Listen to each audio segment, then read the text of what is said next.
We're about to go live here in a second, so make sure you guys are tuning in. Born to win, live. The Champs from Chicago be screaming all that. You're now tuned in to the Born to Win podcast. Champions. Yep, champs. The Champs from Chicago be all in. Champs. Born to win. Born to win. The Champs from Chicago be screaming all that. Born to Win podcast. Champions. All in. The Champs from Chicago be getting it in. We promoting the champs, spreading awareness of this mission amongst a large listening audience. No interference.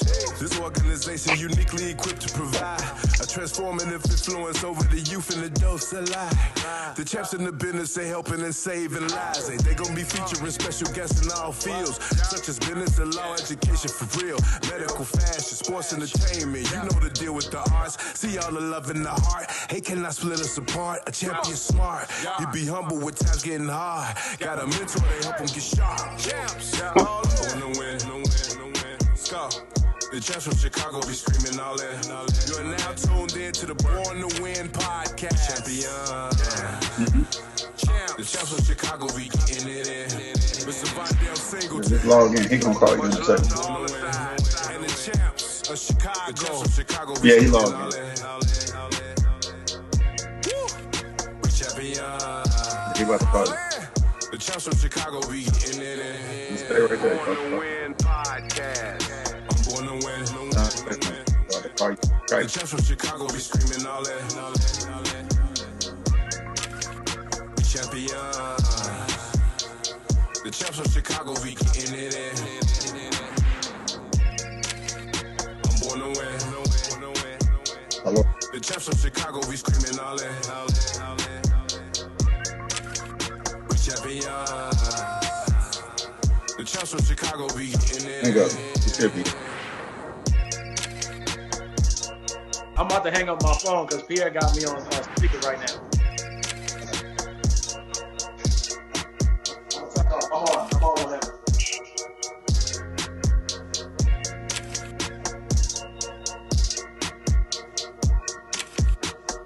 Is my mic good? Can you hear me?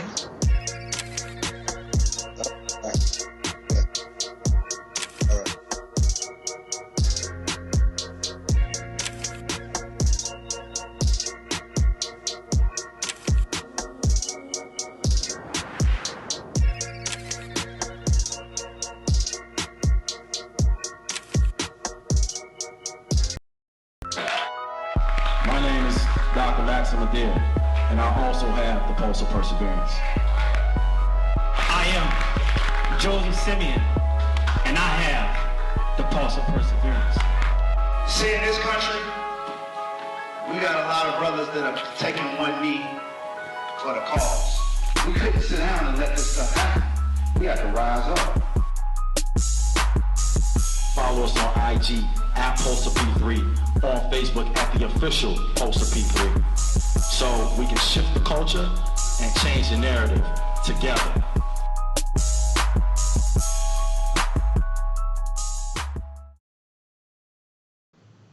What's up, everybody? We are here at the Born to Win podcast. We are live.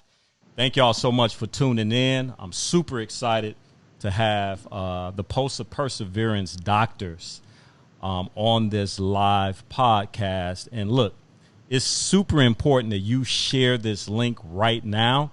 Hey, listen, this is our first time doing this. If it's a little choppy, we're going to get through it. We are recording, so it'll be a replay of this podcast. So make sure you log in right now. YouTube, Facebook, Periscope. We are live right now. Please share. It's very important that you hear this information that's going to be coming up. I have the Pulse of Perseverance doctors here with us. I got Dr. Max right here. What's up, Dr. Max? What's up, Brother Vondell? How are you this evening? Man, thank you. Thank you so much for joining in, man. Why don't you quickly tell the story of who you are? Well, my name is Dr. Max Mandel. I'm just the East Coast kid, born in Brooklyn, New York, raised in Washington, D.C. had a dream to become a physician, and follow my dream and chase that dream, man. And along that way, there were a lot of bumps, hurdles, and bruises along the road.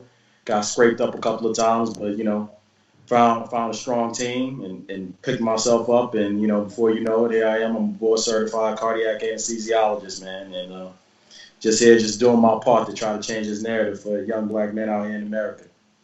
No, man, y'all doing more than just doing your part. We do have Dr. Joe and Dr. Pierre on the call, so we definitely going to be pulling them in here shortly. But, man, you grew up, born and raised in Brooklyn, New York. Yeah, man. And transitioned to D.C. So tell us a little bit about that. Well, that the background behind that was because my parents, they divorced pretty early in my childhood. And during that divorce, my dad, he moved to Washington, D.C. And, of course, when he moved to D.C., my older brother and I went with him. And it really wasn't that much different from what we had in New York during that time. During that time, there were a lot of things that were going on in our communities, in our environments. Some of the same things that are happening today when it comes to, violence and all of the negative things that I don't like to touch too much upon, but it's a similar narrative that a lot of black men have. And being in D.C., I was just raised by a strong black male. And, he kind of, he showed me things that he did what a strong black male should do, which is, show a better way for his children. So, under his guidance and under the guidance and tutelage of, some positive, productive people around me, I was able to catapult myself to another level. And so, here I am. Boom. You heard it there, baby. Dr. Max. We got Dr. Pierre here from the south side of Chicago. Tell us your story, Doc. Born and raised south side of Chicago, and my parents were addicted to drugs as a kid. Had problems early on. Ended up spending a couple years out in the suburbs in Glenwood with my aunt for grammar school, which really kind of helped me build a foundation. And then I moved back to Chicago my freshman year of high school. Went to St. Martin de Porres, which is now Gwendolyn Brooks and Roseland. It was tough, man. I always knew I had a dream to become a physician. I knew that from a very early age, but, as we all know, coming from, C.P.S. Which my school turned into a C.P.S. by the time I graduated, the education is just, substandard. So by the time I graduated and got to Xavier University, it was a struggle. It was a huge struggle, and that's why I met these brothers. We were all three of us just struggling, just with dreams to do bigger than ourselves, but way behind as far as getting there. So we just we gravitated each other and just pushed each other to higher levels. Man, we just grinded it out, and ended up just going through the phases and grinding out every single phase. Like, nothing was handed to us, nothing was easy. We just had setback after setback, but we just knew that we was going to persevere and get to our goals and our higher levels of excellence, man. We just always knew that, and we just kept pushing each other. That's my story in a nutshell. Hey, man, cool. Well, we got Dr. Joe. Let me first of all say this, man, thank you so much. You are demonstrating the post of perseverance right now, brother. I want to tell you that right now publicly. Man, you're going through a storm right now, but look, you here, man. So introduce yourself, man, and tell us your story, Dr. Joe. I'm Dr. Joe Simeon. First off, I say thank you, man. It's definitely a tough time, but when you're doing something positive, it kind of lifts your spirits, so that's always a good thing. I'm Dr. Joe. I'm from New Orleans, Louisiana, born and raised. And my story is just like any inner city person. It's just I had many obstacles in my life, but I refused to let them be my shortcomings, and I used them as stepping stones to further myself, build myself up. And just like Dr. P said, as the time went, I met them, and they just basically pushed me to higher levels. And the story is just written from there. You know, we all became board certified. We all work in the community, helping people, helping others, supporting our family, and it's just been a great thing from there. Man, that's what's up. You know, I met these brothers, man, a few years ago, and I'm going to tell everybody a quick story. They were getting ready to release the Pulse of Perseverance book. By the way, if you don't have that book, you need to get the book. Dr. Pierre, he hit me up, was like, hey, I want you to check out this book that we're about to come out with. It's called the Pulse of Perseverance, me and my brothers. And I was like, bet. It was a Microsoft Word document. The book wasn't even out officially. And, man, when I tell you, y'all, look, I started reading through the document. I couldn't stop. I hit Dr. Pierre up. I was like, this is a game changer right here, man. It's going to change the world. Y'all stories were phenomenal. So get this. I'm like, man, y'all have to come and share the book at the Champ Saturday. So Dr. Pierre was like, that's done. So, man, let me tell you that these guys are who they say they are. Let me tell you why. So it was a Saturday. It was a Saturday morning. They supposed to come. Come to find out, I don't know, it was snowing or something in Louisiana. They flights got canceled.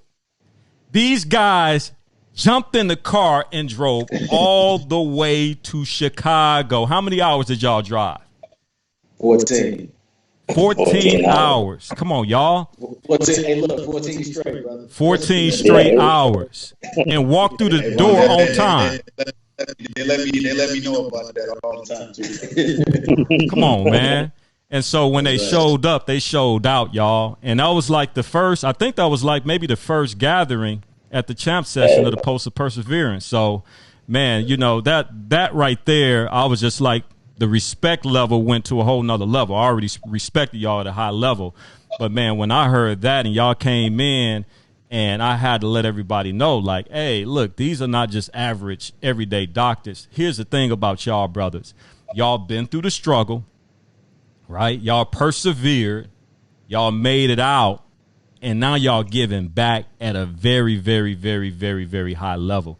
And so, man, to all the health workers out there, the first responders on the front lines of this pandemic, man, shout out to everybody out there, but y'all three specifically, man. So anything that you want people to know just kind of about y'all bond, how did y'all meet? Talk a little bit about that.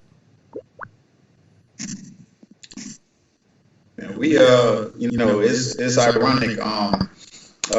So Joe's from New Orleans. So kind of at our school, typically people that are from, you know, the city, just like most other schools, like they don't typically stay on campus. But me and Max, we transplanted. So like I'm from Chicago, he's from DC, by way of New York. So we stayed in the freshman dorms. So you know, we met. And we gravitated early, like you know, New York, Chicago rivalry. So like we just having just arguments, conversations about, you know, New York and Chicago sports all day long, like from sports to hip hop, you name it. We just kind of gravitate each other, talk to each other about that. And one day, and we would see each other in class, like we kept it like that. We would see each other in class, and we didn't really talk about school too much, you know. We just kept it, you know, friendly about like our cities. And then we came out, I think it might have been like a drill or something that we had. And, you know, we just got to talking and just like, we both got crushed. And we was just like, yo, like, we both are like, you know, we looked at each other like, we doing bad, but like, man, this is new for us. Like, wow, what the hell's going on? Like, we need to link up and bond each other. So the next thing we were in the library, you know, we bumped each other to each other at the library. We just like, man, what you doing, or whatever. We just got the conversation, and then that's how everything opened up with our dreams, our aspirations, and our goals as far as, you know, what we wanted to do. And man, from then we just hit it off. It was just like instantaneous as far as like what we needed to do to push each other to drive. That happened really at the library. And then from there, like within like a week or two, we just saw Joe at about 2 tables down in the library. Because once me and Max figured out what we wanted to do, we was like there every day. It was like, clockwork. After class, we there. We be pushing each other. We saw Joe a week or two later. He was there sitting by himself with his books all sprawled out about 1 or 2 tables from us. And we just sparked a conversation. We was like, man, this dude is pretty much just us, man. I mean, and once we started talking, it turned an hour, 2 hours. We was just filling each other out, man. That was it. It was just like, man, we just formed that bond literally right there at the library on the 2nd floor of Xavier University. And from then on, man, we've been pushing each other ever since, man. That was 98. We still in it, man. Any brothers want to add to that? Anything you remember about y'all brothers? How old were you guys? Yeah, I just want to jump in on that. 18, man. Yeah, well, me and Max was 18, but Joe was 20. Yeah, but it's been almost 20 years, and it's just kind of like, it's true. I'm sitting here and I'm getting goosebumps because I don't know, this wasn't even done on purpose, but I'm looking on Joe's live, and he has, those plaques on his wall, and you can see mine behind my wall, and this is like a representation of this, like, when you form the proper team, you throw up championships, and it just shows you how, like, when you have the right people around you, just anything is possible, man. And it's just amazing how, when, every time Pierre talks about that story, it's true. You never know who's going to be put in your life and for what reasons. And I think the thing that bonded us the most, it's not just about like the cities we were from. It's a bond. That bond was built through a struggle that we had all endured prior to even just getting to that point. And I think that's why our bond was so special. You could be in 3 different cities, and you can have different backgrounds, different parents, different situations, but there's a similarity in those upbringings. And we found those similarities in our upbringings, and we just knew, just looking in each other's eyes, that something, we never knew that how far it would take us. But now we're sitting here with basically the plaques and trophies on our wall and able to take care of our families and help kids that have never met us a day in our lives. Like, it's just powerful. It's powerful stuff, man, when you really think about it. And even though we wrote that book, it's just like the stories in our lives. It's like every day you live your life, and it's just like a different page in your journey. And our chapters aren't even done yet, and we're still making, we're trying to make history. We are making history, Man, and we had a void, man. Back just real quick, we had a void. Like, we didn't know it at the time, but there was something significant missing in our lives. And then we kind of like, when we linked, it was like looking in the mirror almost. And it was just like, man, it was like, there it is. Like, that's what I need right there. But a lot of the thing that we see with kids a lot, and we see with adults, man, is like people aren't really honest about that void. And, when they see the blessing in front of them, or when they see like God puts what you need in front of you, you don't pay attention to it, or you're not, humble or honest enough to say, man, that's exactly what I need, and let me gravitate to it. That's what I want to say. I'll let Joe just try.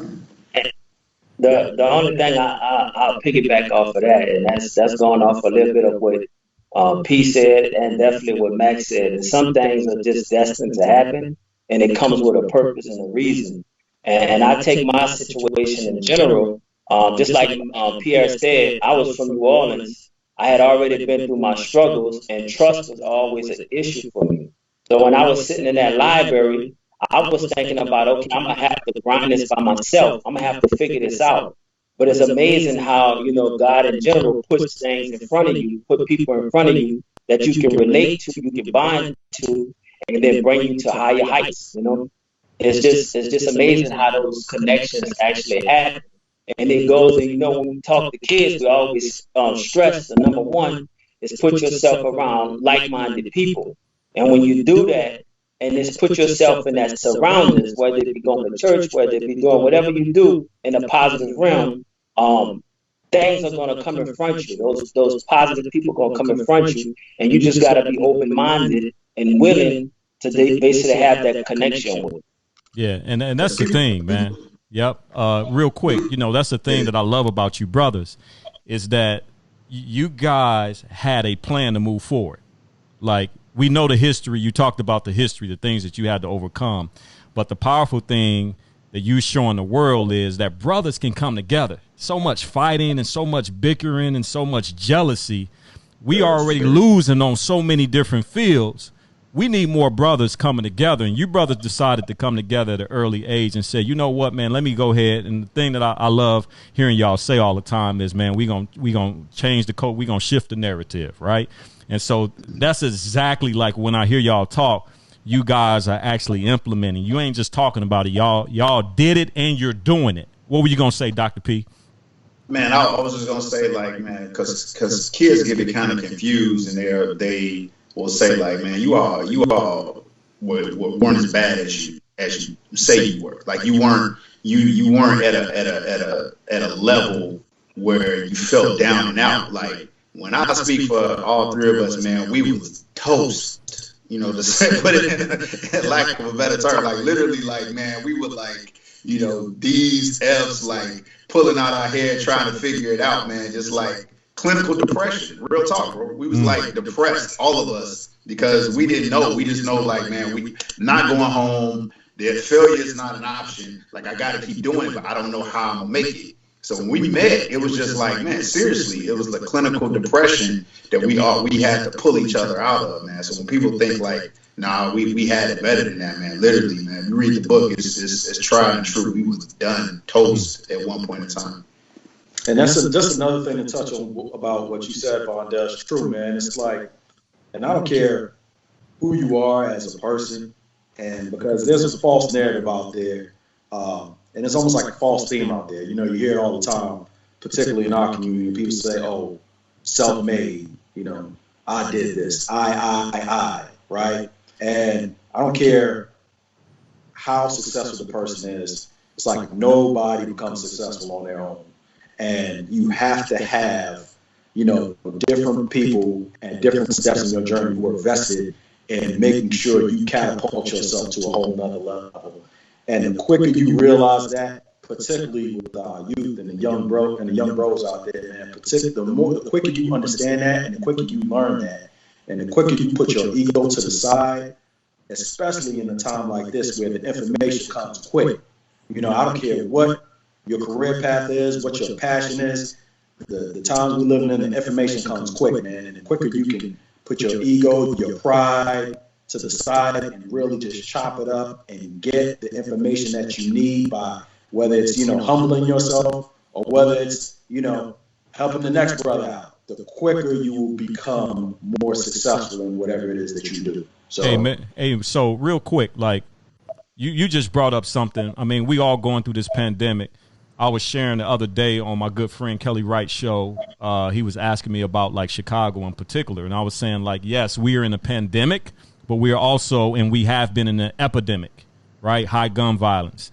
Hasn't got as much pub, but it's still happening.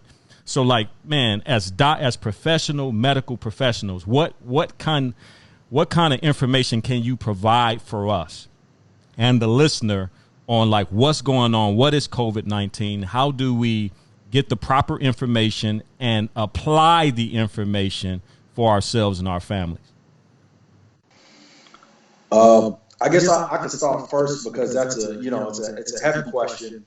But of course, COVID-19, it's basically a subset of a virus called the coronavirus, right? And what people have to realize is that the coronavirus is a very generic term for the common cold. But the difference with COVID-19 is it's basically a subset or strand of that the world has never seen before, right? And there is, I don't know, for lack of a better term, some speculation about the source of where it came from, but none of that even matters now, right? Because it's a worldwide issue. And of course, in the beginning, when it was in different parts of the world, a lot of people weren't taking it seriously, particularly people in, our community or wherever, different parts of America, depending on, where you were. But now, as we've seen, as they've basically broken down the statistics and the data, it's affecting our community at, a disproportionate measure, right? So here we are now, and the question becomes is like, what has it done? Well, what it's done is it's basically shined a light on the issues that are going on, that have been going on in America for centuries, right? When it comes to care, access to care, how it's spread, whose lives actually matters in regards to who's going to be able to survive. And this is the state that we're dealing with now. Both in Chicago, I know for a fact, 70% of the deaths are African American. The same can be said for Louisiana, right? It fluctuates by the day, but at one point, over 70% of the COVID deaths were people of African descent and African Americans. So we definitely have an issue on our hands, and I just want anybody who's listening, why does it affect all of us? Even if you're somebody, a couple of things that I want to touch upon in regards to this, and please interrupt me, fellas, if I'm talking too much. But one thing is that with the virus, why is it so important that we try to do our very best to self-quarantine as much as possible? Is because that we have a very vulnerable population out there who we treat every day. And in our communities, that population includes those who are diabetic, those who have other medical comorbidities like hypertension, high blood pressure, and another comorbidity in our community that affects us tremendously is obesity. So these are all things that when you take those comorbidities into play, and then you take also the community, which the community within our community who is suffering the most are the elderly. It's not just about you yourself. You can be young and you can think that I'll be fine because that's what the data is saying. However, the problem is in our community, we're sharing households with our parents and our grandparents, and those are truly the most vulnerable people. So if we take selfish measures and we don't think about our grandmothers and our grandfathers and our uncles and our aunts, that's how this disease will continue to spread. So I'll let my brothers jump in right now. So that's one thing I would say in reference to that also, just to piggyback on it a little bit. How does that come involving the African American community? I think it has become an eye awakener. And the reason why is because now we see front and center that they have diseases and viruses out there that can infect our whole community as a whole. And then when that happens, if we don't pay attention to it and understand that controlling our hypertension or high blood pressure, taking diabetes serious and obesity serious, if we don't commit to that now, then the next virus may come and just wipe us out even more. So it's something that we got to be aware of. And it also brings back what we as Pulse of Perseverance really focus on, is that how can we get people that look like us to tune in and want to care about their health in a positive way. And that's focused on getting people that look like them in those fields. So that's why it becomes important that we continue to strive to bring forward those great doctors in the African American community, those lawyers in the African American community. We need to bring forth that. So education is going to be a big factor through all of this. What COVID has done is it has exposed the biggest lie that our country tries to tell, and that lie is that that because you have a particular race, you're genetically predisposed to certain bad things that happen. Because you're black, you're predisposed to hypertension. Because you're black, you're predisposed to diabetes. Because you're black, you're going to have a lower life expectancy. When the truth of the matter is, what COVID has shown us is that that's not true. What is true is that we all are just seeing this virus for the first time. We're just seeing it. Nobody's been exposed. Whites, Asians, Hispanics, it's basically on the same playing field where we're just seeing this for the first time. So there's no way on God's green earth that it's just singling us out as black people more than it's singling everybody else out. And so what that's saying is just saying that there is a true divide in not only resources, but in attention, into care, into actual, I can't even think of a better word than caring, but they just don't care about what's happening to us as a community. And for everybody else as a pandemic, it's heightened for us. This is an epidemic. It's like the way this is impacting us as black people and hitting us at such an alarming rate, there should be a multitude of resources. There's no difference from this for black people than 9/11 or a bombing or a mass shooting, or a hurricane or levees breaking in Louisiana. Like, there's no difference in what's happening to black people in these communities now than what a natural disaster should be. So with that being said, why are we not having a flood or a ton of resources into these lower income communities so that we can, stop these numbers? Like, I'm at a hospital now, in Chicago. I'm in 2 hospitals now. And literally, this past week was the first time that they start giving us, as providers, masks. As a provider, I'm a doctor, and they're just now, a month plus into this thing, giving us N95 masks to take care of these patients. That doesn't happen up north. That doesn't happen where the population doesn't look like us. So what it's telling us is that this is a line drawn in the sand that that America is basically saying, you're not truly that important, and changing your circumstance is not a priority of America.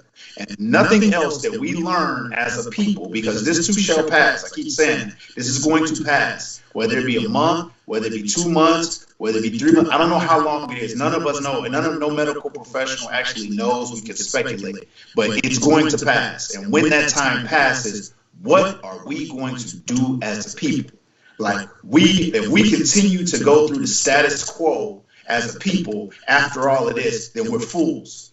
Because what we've shown, they're not going to change it. We have to change this from within. We have to, how our parents and our grandparents made changes, they made America make changes for us. Right? How did they do that? They unified. They said, all right, well, fine. You're not going to give us our money in our schools. You're not going to give us money to do these in our community. You're taking taxes, right? Every time I go, in my community, I wake up, my mom got tickets on her car. You go through a red light, they give you tickets. You got all types of stuff going on in this city, but not the resources, right? So we don't demand those resources when this is all over. We're fools.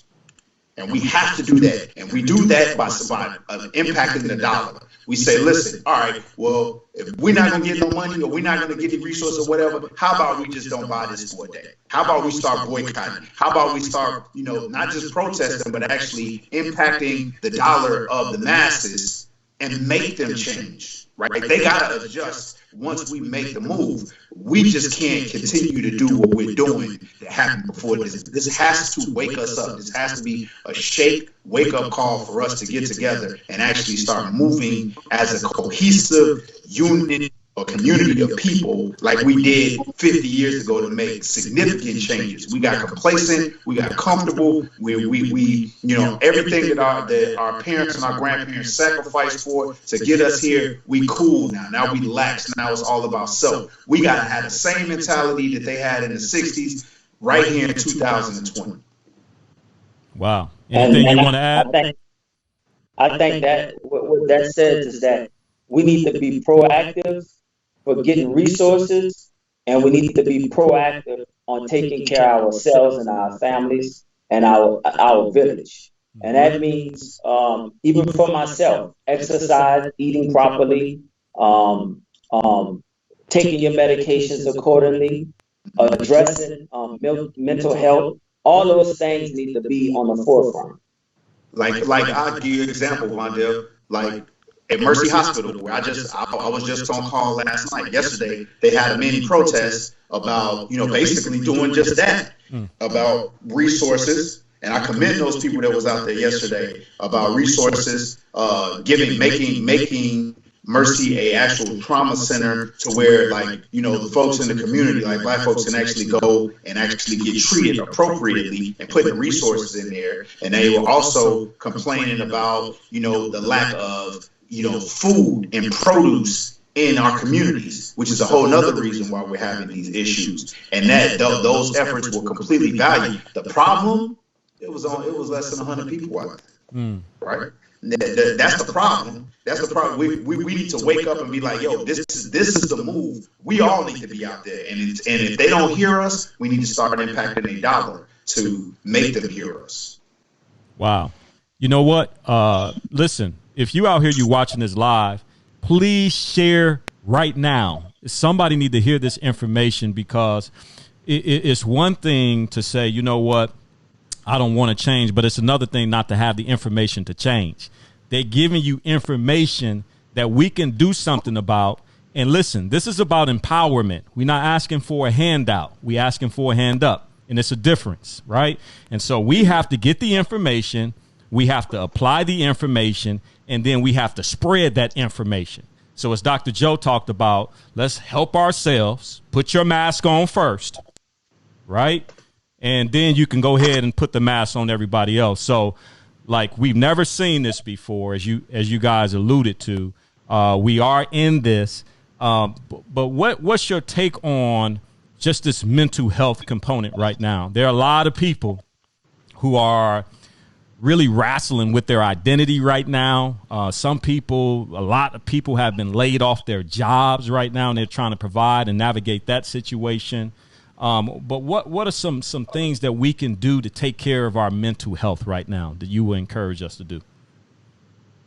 Well, one thing, that I think, and I definitely want to be sensitive to this, because, I know now some of us live, we look at things from a different lens because of our privilege, right? And one thing, if you have the opportunity, if you live in a neighborhood that you deem is safe, like you're comfortable going outside,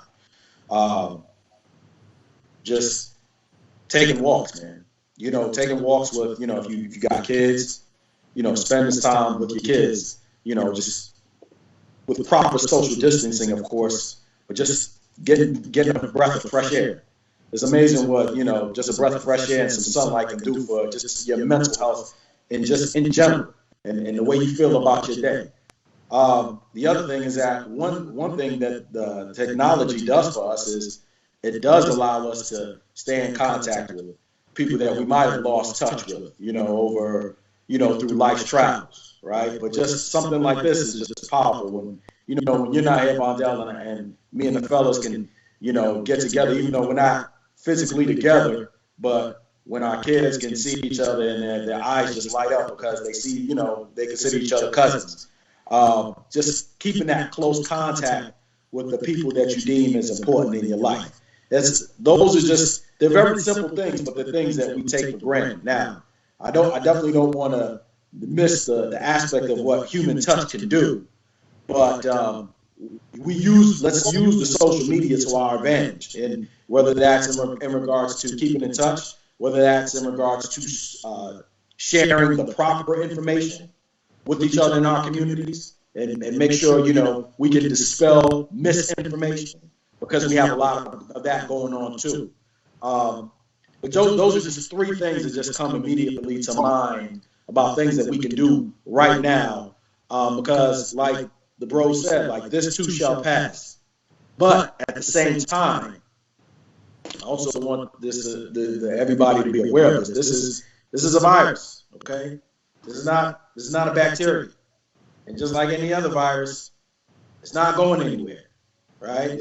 We can try to flatten the curve and temper expectations, and a lot of the people in the scientific community are out there, and everybody's at work trying to find the proper combination of medications for people who are acutely ill. But there's some segment of this, and this too shall pass, but we have to get used to the potential that COVID-19 won't be eradicated off the face of the earth. We'll just know how to manage it better in the future. And then too, like, a couple of things that I would say. Number one, be very, and this is hard, man. Like, this is one thing that really just drives me. I was watching, there are some educated fools out here. Right? Yeah. So be very careful about what you listen to. Be very careful about the information that you're getting. I just saw this doctor basically rampant about how this is just this foolishness, it's a hoax. Vaccines are garbage, and like vaccines don't make any sense. And you realize that this is an opportunistic time for people. This is a time where people are taking the opportunity to try to make a name for themselves, trying to make themselves stand out. Realize this is real. This is real. People are dying. Right now, in this hospital where I sit in this chair downstairs, there are people on the vent. There are trucks outside where people are getting hauled out of here, right, in body bags. Like, this is real. So don't let a fool get on the internet and believe that this is just a hoax and it's okay. It's not okay. This is something different that we've never seen before, and realize you have to take the precautions. When this vaccine does come out, right, everything that we've had, all the plagues that we've had, from measles, mumps, rubella, smallpox, yellow fever, all of these things, we've got over them with vaccines, right? And being exposed, so when it comes to us again, we're ready.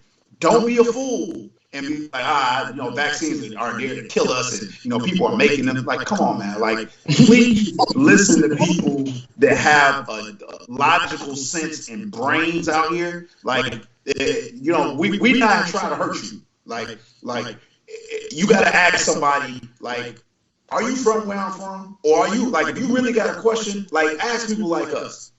I'm not going to tell you nothing that I'm not going to tell my mama, my sister, my cousin, or my family. I'm going to tell you exactly what I'm going to do. I'm not going to tell you to take something that I wouldn't tell my own daughter and my son to take. So that's what you need to listen to, number one. Number two, like, as we navigate through this thing, and I think the initial question was like, what you were asking, like, what we need to do to get past this or whatever. Yeah, from the mental health perspective. Yeah. Like, a couple different things, and I'm going to be real brief.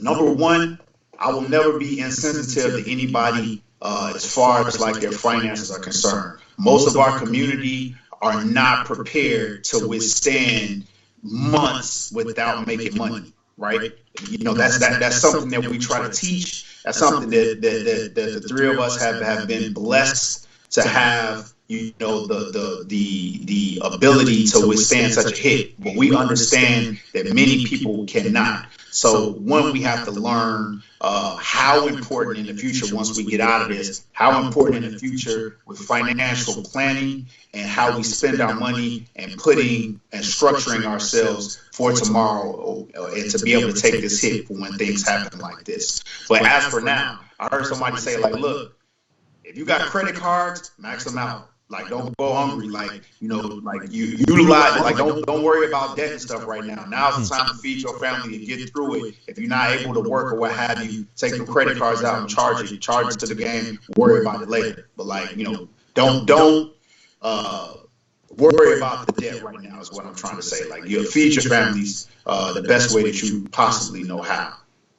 And two, as far as, just a mental health perspective, focus on your life and yourself. Like, if nothing else, this time is an opportunity for you to reflect on how to improve yourself, how to make yourself better, how to venture off into things that you always say, I don't have time for, I can't do this. Like, you know, if you wanted to be, you know, a barber, you know, and the people in your house start cutting hair, start looking at YouTube videos about now how is the to time. do it. That's right.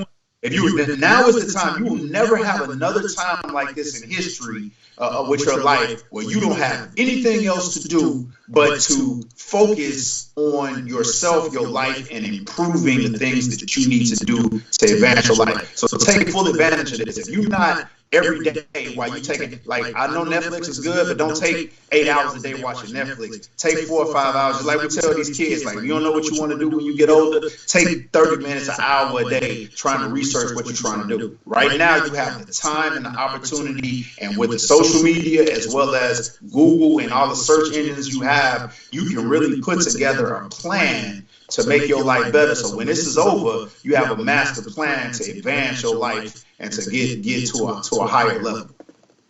Rondell, I want to go on I think it's very important what Max and Pierre is saying, but the only footnote that I'll put on is this is not the time for you to stop any medications that you're on. It is very important that if you have mental health problems and you're on medication, that you find the resources to continue those medications. Because we have to keep in mind that one thing is not going to stop. You can have a medical problem, a mental health problem, but if you do something illegal, they're going to treat you as if you don't have a medical problem and you don't have a mental health problem. You're going to still do the time. So this is definitely the time that if you're on medication, take your medication. If you're not on medication and you feel like something is going on, speak with the physician that you're very comfortable with so that they can help you and assist you with medication if needed. And one of these myths that we have to really talk about, and I'll be very brief on it, and that is just because you are on antidepressants don't make you crazy. Correct. And number two, it doesn't mean that you're going to be on it for life. This is a time that many people throughout the world is going through some mental challenges. So take advantage of that, and if it's needed, see your physician. Wow. So let me go to, because you guys said a couple things. Dr. Max, you talked about, hey, if conditions are safe enough, take a walk. Take a walk. Get some fresh air. Take a walk now, following precautions, social distancing, so on and so forth. And then Dr. Pierre. Get some sun. Get some sun too, man. Get some sun. Get some sun. Vitamin D is real, bro. Yeah, vitamin D is crucial. And then Dr. Pierre, you just kind of alluded to just kind of this whole idea of taking care of yourself from a financial standpoint. If you have to, hey, look, don't starve. You know, you're not working. The income is not coming in. Don't allow this whole fear to stop you from taking care of your everyday needs, your food, shelter, whatever we need to do legally. And here, this is my concern, fellas, and you can kind of let me know what you think about it. So my concern with school not being in session, which I believe was the right decision as an educator, and then our communities. I born on the south side of Chicago, still live in the Chatham area. What I'm concerned about is kids are not in school, almost 500,000 kids, no jobs, then this whole survival mindset like, man, if I have to poke somebody, I'm going to poke somebody because I got to eat. So what I'm trying to do is create platforms like this. I don't know what I'm doing, right? But I'm like, we need to do the Born to Win podcast. And what better people to have medical professionals, my brothers. Actually, I'm the 4th member of Post of Perseverance, if y'all didn't know that. That's right. That's right. But to have medical professionals that know what they're talking about, because we got to be careful where we get information from at this time. Because I was hearing like, oh, at first it was like, hey, the COVID-19 don't affect black people. Right. And so people were not taking it serious. You had youth out parading in the flesh, people out And then all of a sudden, the numbers start coming back with a high number. It was going ridiculous with the number of deaths in our black community. So, and then what I hear Dr. Joe talking about is, hey, look, if you're on an antidepressant, this is not the time to stop, because people are trying to find coping mechanisms during this time to deal with mental health that are not healthy. You exasperate an issue or a situation if you're not taking care of that situation. And so, guys, I'm gonna go to a couple questions because, man, our time is moving fast. So let me see if I can pull this question up real quick here, because I think it's really important that as we navigate this information, that we kind of like feed into some of the people in here. So, like, we talked a little bit about your journey that led into the medical field. We talked about coping. One question that I did have, I think this is a good one, is like, we've been hearing, like, in the media how it's been described, the COVID-19 to us. But what can you share that's not being said in the media to translate to, let's talk about the 14 to 20-year-old who not really watching the news and they kind of out? How can you break it down to us, to that peer group? Man, for the 14 to 20-year-old, like, and a lot of these kids, like, even my own family, man, I got younger brothers, man, and they driving for Amazon or whatever, and I'm telling them, like, put your mask on. They're not understanding that, yeah, it might not impact you, right? You may get it and it's not an issue, but you come to the house and our mother is here, right? She could die from this. It's all good until your grandma or your mama die, right? And until it impacts you in that framework, like, you're not taking it seriously. But, man, take it from all of us. Like, we are seeing people die from this, man. Like, people are, and it's not just older folks, it's some younger folks, it's some people that just have other health issues, whether it be bronchitis, whether it be asthma, whether it be some immunocompromised state like lupus or something like that. Like people are getting this, and their reaction to it is not like yours, right? And those are the people that you are looking out for, and everybody has somebody like that in their family. So if you have it from a mind frame, a mindset that, I'm gonna be good or what have you, man, open your mind up and look at everybody in your family and realize that everybody in your family cannot take this virus like you're going to take it. And if you love them and you want them here and you want to keep, being able to talk to them and continue to interact, you need to take these precautions, because when they get it, it's going to be a completely different story. And I just want to add to that just really quick, because I know we may be moving fast, but this is really war. That's how you gotta look at it. We from sometimes, like they say, you know who your ops are. This is like the invisible op for the kids out there who's listening. It's something to where once you get it, you have no idea how your body's going to react to it. Because, and I don't want to get too much into the mechanism of action of this thing, but it's basically something that causes the cells, the immune cells in your body that usually fights off infection. It causes those cells to just attack everything. So they're not only attacking the cells that they think are bad, they're attacking your healthy cells too. And this is going on inside of your lungs. This is going on inside of the protective layers of your heart. This is going on inside of your kidneys. And so what we're seeing now, and for the kids who think that, they don't think that they can get it. I've literally taken care of 6 patients who are younger than me, who are no longer here. Let me tell you what is the most sad thing about all of those situations. Right? And this is going on across America.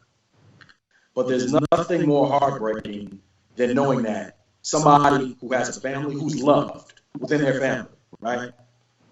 They're dying, they're sitting there dying, and their loved ones can't even come into the hospital to see them to say their last wishes or their last prayers with them. That's heartbreaking, right? We're sitting here, you have nurses in our hospital right now who is just showing spouses, they're showing sisters, they're showing brothers, kids, aunts, uncles, whoever. They're showing them on Facebook Live their family member before they expire. That's heartbreaking. You have people out there right now who are dying from this, and they can't even get the proper send-off or the proper burial amongst their family members. That is the most heartbreaking thing, particularly when you're talking about families and you have patriarchs of families, matriarchs of families, people, young people such as us who are going before their time, who have succumbed to this disease, and they can't even get the proper send-off from all of their loved ones. That is the most heartbreaking thing, right? And then, like Pierre said, you have situations where people think that, I'm young, I'll take my chances. But again, the dynamics of our communities, and there's different levels of privilege, right? But when you think about it, there's a large fraction of Americans who live in spaces that are less than 1,000 square feet. So all it takes, this virus is so highly transmissible, and that's another thing. The virus is so highly transmissible. This is not something where you need to necessarily cough on somebody or sneeze on somebody to catch the virus. We can literally be sharing the same airspace, and it will travel, and you can contract it. So this is something that is highly transmissible. So we're in spaces and we're sharing spaces. All it takes is for one person to be irresponsible or not take the proper precautions, and you are putting the lives and the health and the welfare of everybody around you at risk. Anybody want to add to that? I know we got a couple more minutes to go, but I definitely want to take our time with this because this is an important conversation. And again, if you are tuned in and you're listening, I want you to share that link because it's going to replay. We need to get this information out. Listen to me. We need to get this information out. And I like what Dr. Joe just said. Look, hey, man, we have to make sure that we not categorizing ourselves, right? Thinking that, okay, it's always going to be this way. I'm on an antidepressant, this, that, and the other. And as Dr. Max alluded to, look, we in a war. So my pastor used to always say, you can never prepare for war in the middle of a war. The preparation for war takes place before the war. We all got caught off guard. And so what I'm telling everybody is this is an opportunity to reset. This is an opportunity to work on self. This is an opportunity to figure out what's going on in your head space, right? Deal with that. Don't run from it. Don't deny it. Deal with it head on. Get the proper help, right? Make the proper connections. The thing that hurts me, Dr. Pierre, that you just said, is we having resources that some of us, for whatever reason, not taking advantage of, not knowing what's going on. Can you just reshare that? And then, Dr. Joe, you can jump in. But can you just reshare the information? How do we get access to some of these resources? Is there a time? Is there a location? What can we do to get access to these resources? As far as information is concerned? Yeah, as far as information, any opportunities to, a lot of people are wondering, if I'm feeling these symptoms, what's the process? How do I go about that process? Is there like a place where I can go get tested? Like, can you just kind of shed light? And then if you guys from Louisiana perspective can kind of share light, because we don't know who's watching right now in the world. So one thing I will say is that one positive thing that I think COVID has done, at least for me, it has allowed a light to be shown on Black professionals and people that you didn't even really realize were out there just through social media, and it's allowed that. The light to take away from athletes and entertainers and actually look to see who's out here in these trenches trying to help our communities and trying to make the world a better place. And these people are people of color. And it's been eye-opening for me, and it's been very enlightening. And I implore everybody that's out there. I mean, if you know, people are on social media all the time or what have you, but you got to see these black professionals out here. It's black lawyers, it's black doctors, it's black engineers, it's black pretty much everything that are out here, you know, that are giving their perspectives, that are giving their updates, that are giving them tips, what they're seeing, how they, you know, are helping and impacting their community. Like, look and take your time and listen to some of the excellence that we have going on around here. And more importantly, have your kids look at it too, you know, because imprinting is a huge thing. You know, instead of having your kids look at a lot of this garbage that's out here, look, you know, I said it the other day, like, you know, I can't see enough TikTok videos with professional black you know, people. I can't see enough. You know, it's awesome for me. Like, again, when in the world you gonna see this ever again? So take advantage of it, enjoy it, and utilize it.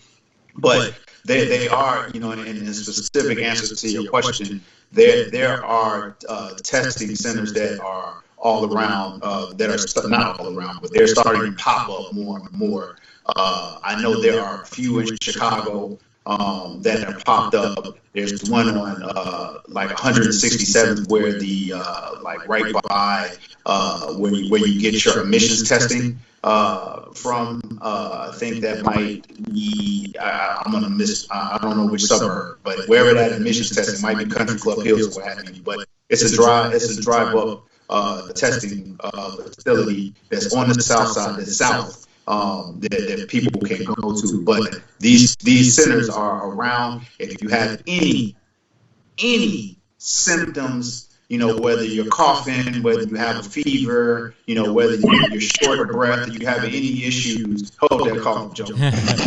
I'm like, that was on cue, man. That was on cue. But if you have any of these symptoms, like, seriously, you know, be honest about it. Like, that's the biggest thing. Like, be honest about it and realize that, you know, be proactive, not only with your health, but with everybody's health around you.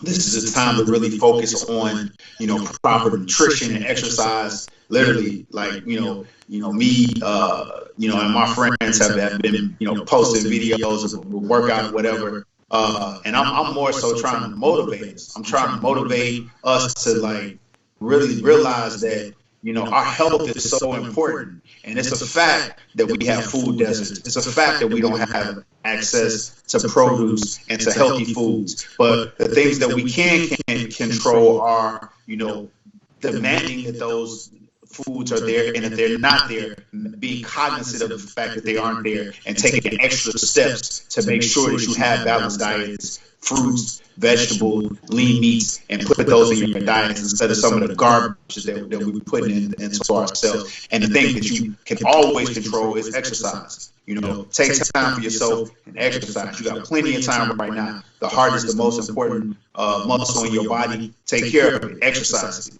You know, do those things now that we have the opportunity, and more importantly, just realize what's going on. If you don't hear nothing else, I would say realize that they're like Dr. Max was just saying, you know, it's a war. It's a war on our lives. It's a war on our livelihood, our communities, and realize that. Are we going to allow it to just continue to happen and continue to lose it, or are we going to realize what's happening and take our steps within our families, within our collective communities to start fighting this war? And we do that with self and taking care of yourself and looking out for your health. The only thing I'll add to that is, in answering your question, the majority of people have a cell phone or they have some form of way of getting on the internet. And I would encourage many to just go to the CDC website. It's cdc.gov.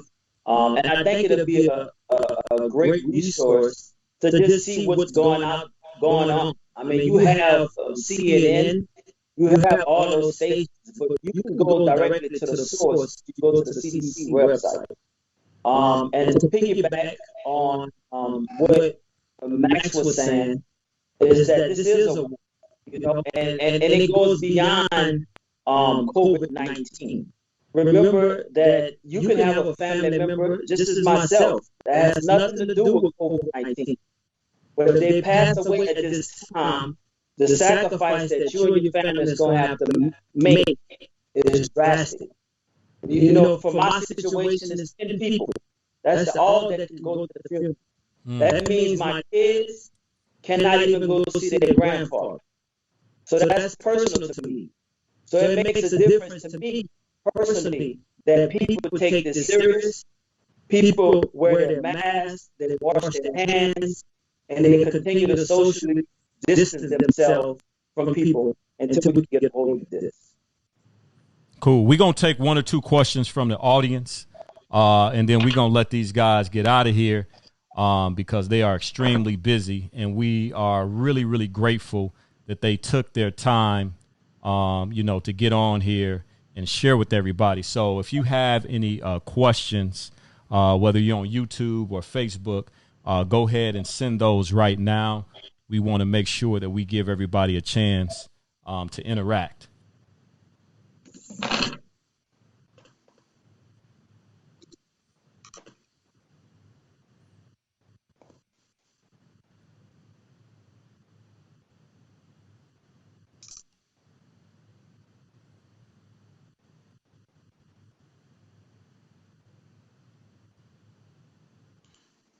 Anybody got any questions? They say the dudes talk too much, man. No, it's some in here, but I'm trying to get some to pull in right now. But here's one that we had from just our perspective. If you guys could have like a gigantic billboard anywhere with anything on it as a message for millions or billions of people, what would it say and why?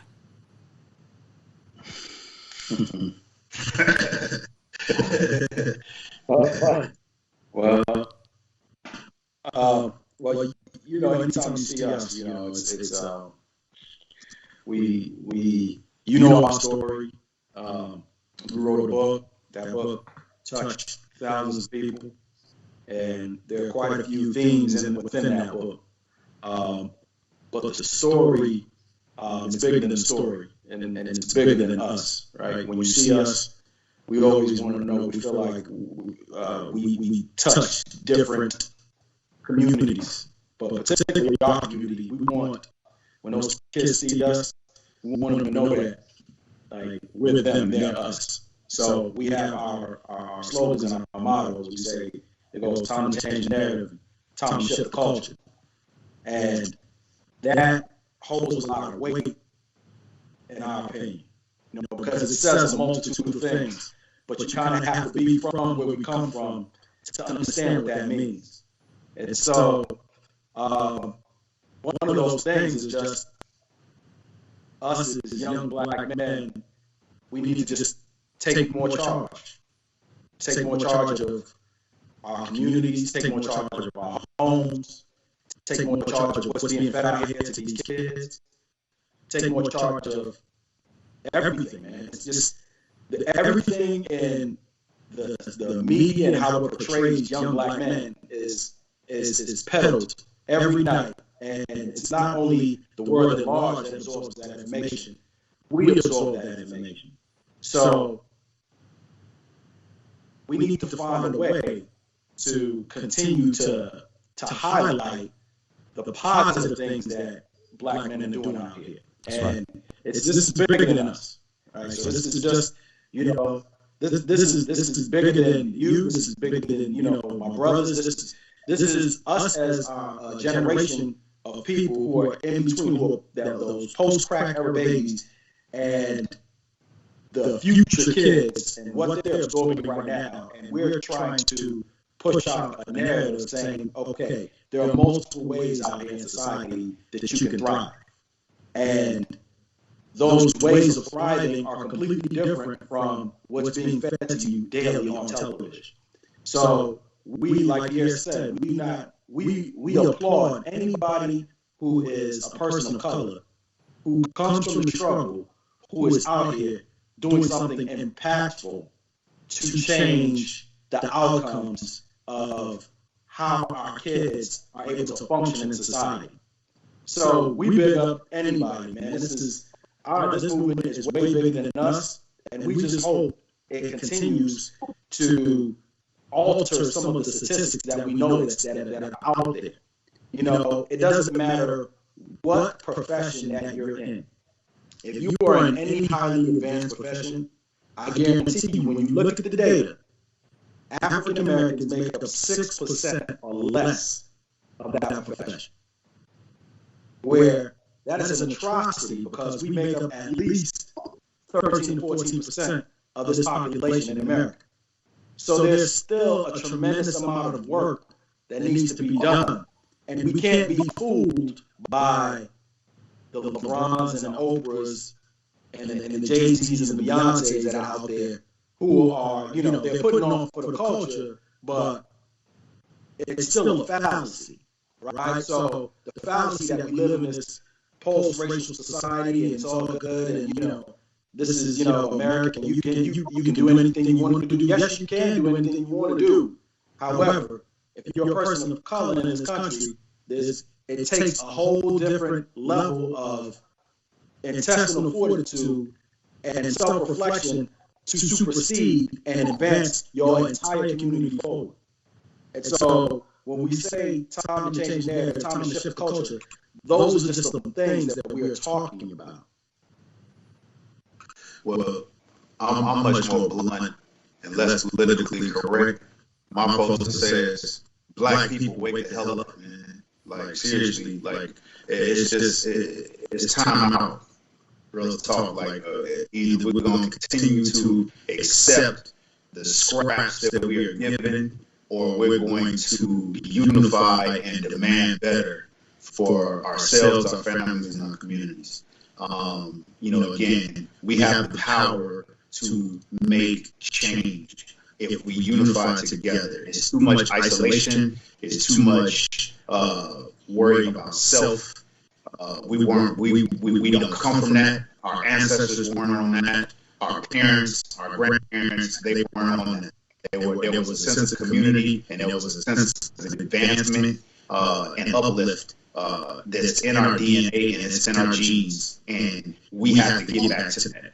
And if nothing else shows you anything else, that these times have to bring that out of us.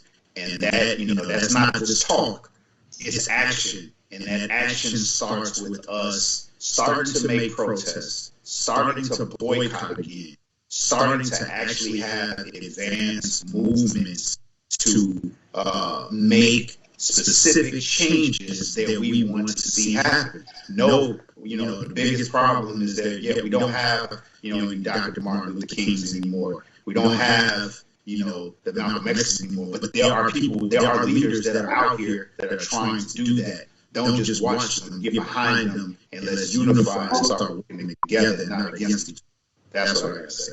And so, just to piggyback off of what Pierre said, to me, but it's more than just protest to me. Like, I'm not gonna say that we're past protesting.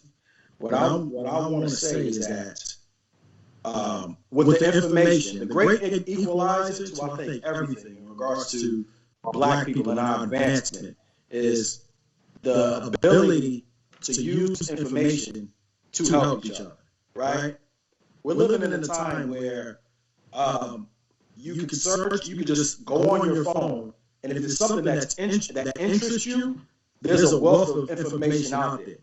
It depends on whether or not you're willing to be open to receive that access.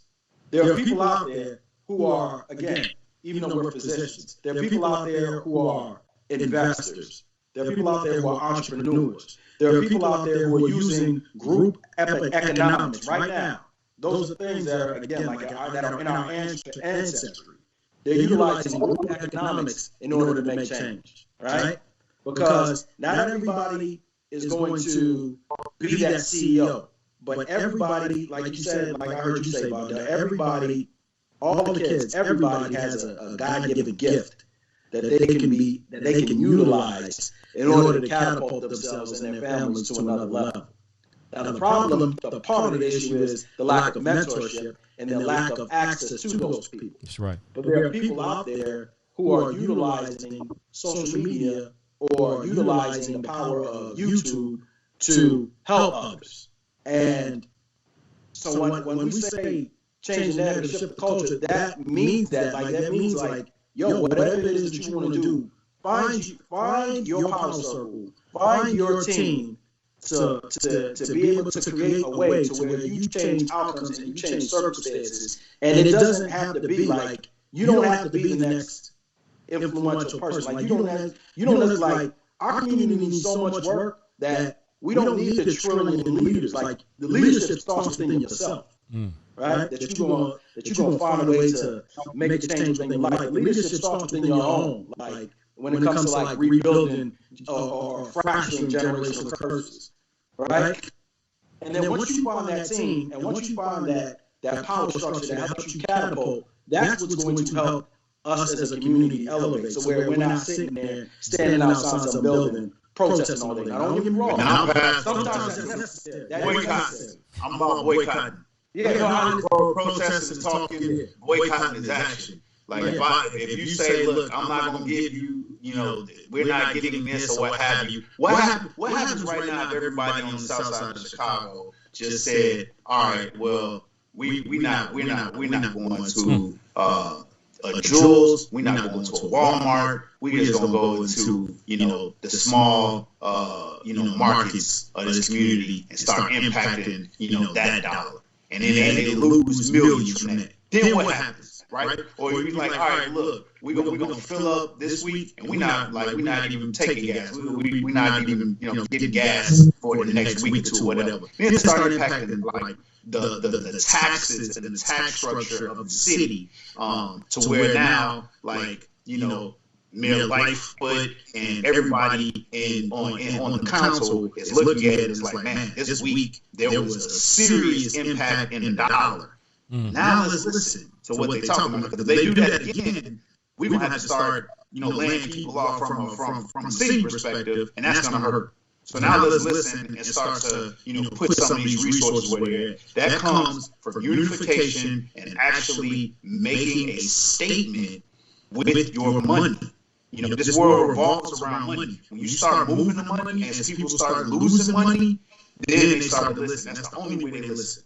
Mm-hmm. Well, I just think we could take that same investment, and to me, it shouldn't even take a time like this in order to do that. It's just I guarantee you, there are producers in Chicago right now who are persons of color who are ready to service people from their community. Absolutely. They're not being supported from people. You have to be supported. That's the thing. They're not supported from people within their community. And that's what I'm saying. That's why they are there. Instead of just shoveling this money off into people and not getting anything back, put our money into black-owned businesses like we did back in the day, and say, all right, well, we're just going to keep recycling our own dollar. Y'all going to lose money. And when you're ready to start putting some money into our communities, when you're ready to start actually putting money into Chicago public schools, so these damn kids are not going, here and not being educated and not having any chance. I heard like some study or statistic that they're looking at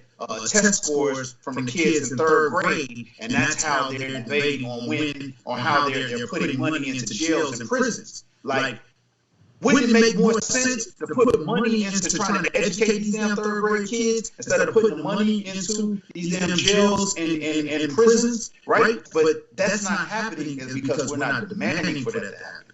Yeah, and I think it's correct. That's why we have to get this information, right? Come together, unite. And I think the whole support, that's why when I heard about Pulse of Perseverance, I'm like, man. And then I was honored when y'all asked me to be a board member. I was like, whoa, these guys are serious. And it wasn't hey, we got a corner on this thing. It was like, let's partner together and let's use what you got and let's bring it together. And I'm like, okay, let's use y'all, bring y'all to the Champs Born to Win conference. Share y'all story, share y'all narrative. And now we working together across not just the city, but across the world. And then we bringing these resources back to our community. Why? Is because we had the struggle just like our young brothers and our sisters, right? And so now we have this moral obligation to come back like the Harriet Tubman, give the information so we can free everybody. Now, it's going to be some people like, nah, I'm going to keep doing what I'm doing, right? And you're going to die in the wilderness. But if you say, you know what, I won't change, I'm tired of this, it's not working, let's unite, come together, and create our own, like the Tulsa Black Wall Street. And it was, of course, in 1921, we know what happened. But the reality of it is we have power and unity. I got two questions from the audience. One question came, it says, a lot of black people from Lindsay Dates, who's a good friend of mine, a lot of black people have asthma. What are the main differences in symptoms? Yeah, I believe from COVID-19. You can clarify, but I'm believing. Is there like a difference that we can tell? So I just, like I said, I said this earlier in the show. With COVID, the way your body reacts to it, you have no idea, right? So usually a person with asthma, if they're having like an acute asthma attack, they have wheezing, right? And they may have some coughing with that as well. The difference is with COVID is that COVID, you can pick up the disease and you can be an asymptomatic carrier, meaning that you can have it and it could be actually be a late phase. It could be a period of 5 days where you feel absolutely nothing, right? And then all of a sudden on day 5, there's a multitude of symptoms you can have. It doesn't just mean you don't necessarily have to have shortness of breath. You can have, there are some patients who are coming in and saying that they had a lack of taste, like they couldn't taste anything, they couldn't taste their food. There's some people who are saying that they had no smell, right? They couldn't smell anything. There's some people who are actually saying that, they thought they just had a stomach virus. They were having like extreme cramps. And the reason why you have such a broad range of those symptoms is because again, I don't want to get too technical or medical with the terminology to lose people. But what happens is, it's like your immune system, you have the cells that within your immune system that are trying to attack the virus, they are attacking they're going into any organ system within your body. Some patients are coming in with chest pain. And when we actually do the studies and we do the investigation, those patients have something called viral myocarditis, which is basically an inflammation of the protective layer around your heart. So COVID itself is, and again, mind you, I mentioned nothing about fever or cough or chills, right? So the way it's presenting, we're still learning as a medical community as we go.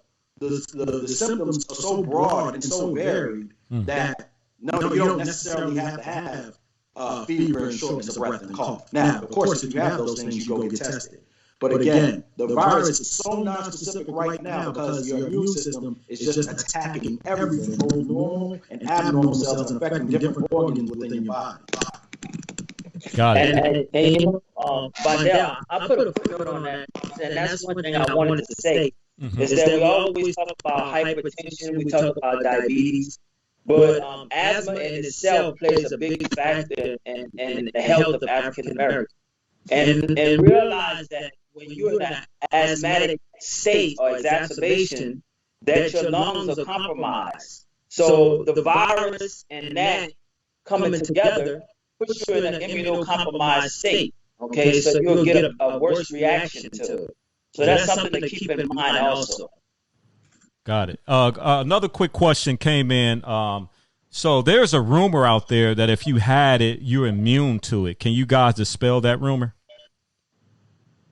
Yeah, that's definitely a rumor. And I just want to, again, the misinformation is crazy out there, right?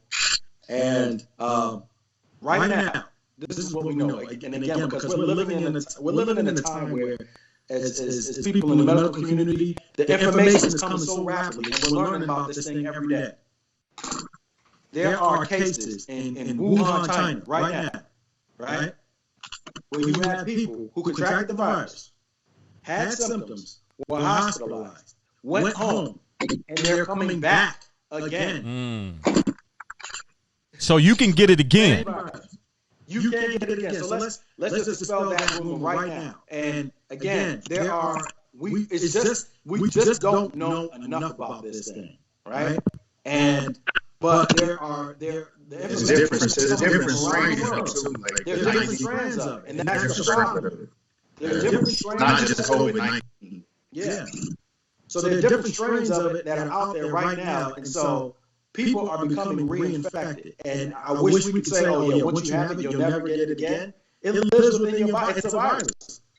You have it. If you are one of the fortunate ones that don't succumb to it, do not get it twisted. It's like saying, I'm gonna put it to you. This is the best way I can put it.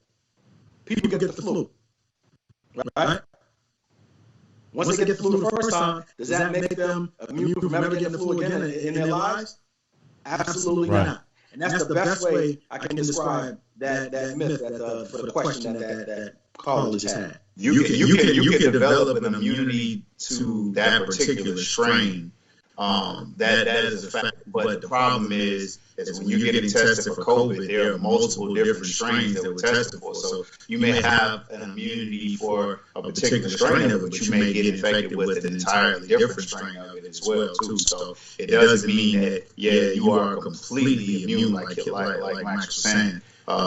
You do have some antibodies that are helpful, that put you a little bit ahead of the game as the next person is completely unexposed from anything, but it does not mean that you good. It doesn't mean you good forever. You can just chill. You still have to be on heightened awareness and alert, from getting a new strand of the virus in, because you can still get sick. Wow. Hey, listen, everybody. I just want to come in real quick and say this. If you had it, didn't know you had it, you can get it again, and once you get it again, you can continue to spread it again. Does that make sense? And so it's really important, guys, that we are in the middle of a war. We got to take this seriously. Get the information, apply this information, share the information.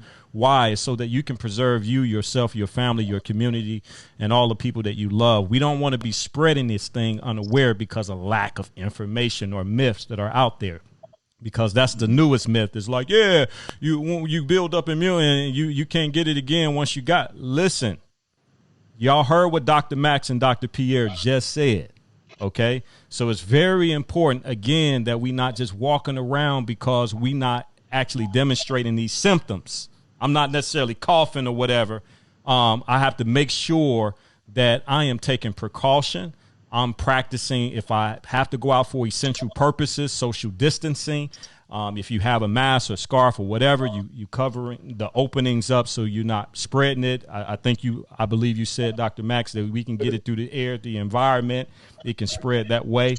So again, guys, man, I just want to take this time. I know we had another question, but I'm going to respect y'all time because I know y'all on the front lines.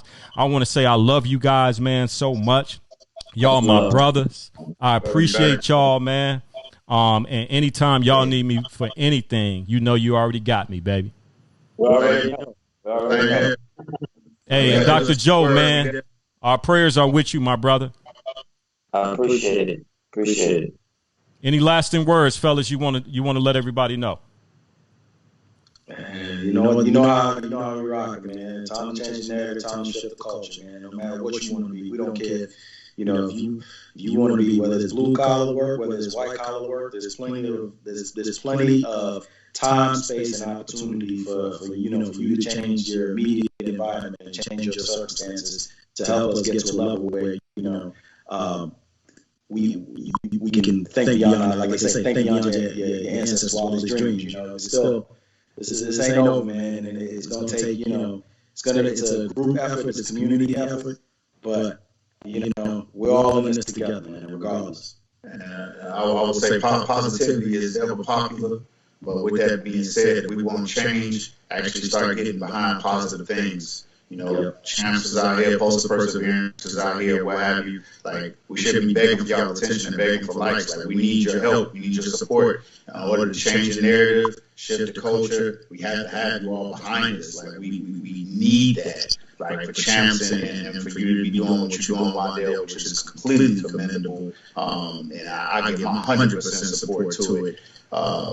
We should have everybody everybody behind that. We want to see these young black boys stop killing each other out here in the streets, stop doing craziness out here. Like, we have to actually get behind programs that are empowering, that are giving opportunities, that are supplying resources, that are giving more than just what we see out here in the media, that are giving these kids other options and opportunities. We have to put our resources and our energies and our efforts behind these programs that are out here so that we can make a difference. Cool. I'm about to. Oh, yeah. Go ahead, Dr. Joe. I'm sorry.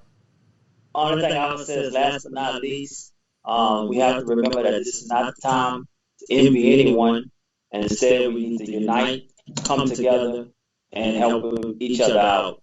You be the leader of your village and help your neighbor. Absolutely. So I'm about to put y'all information on the screen, y'all links. If you can just share with everybody, y'all links to donate, that will be awesome. Well, our website is www.thepulseop3.com.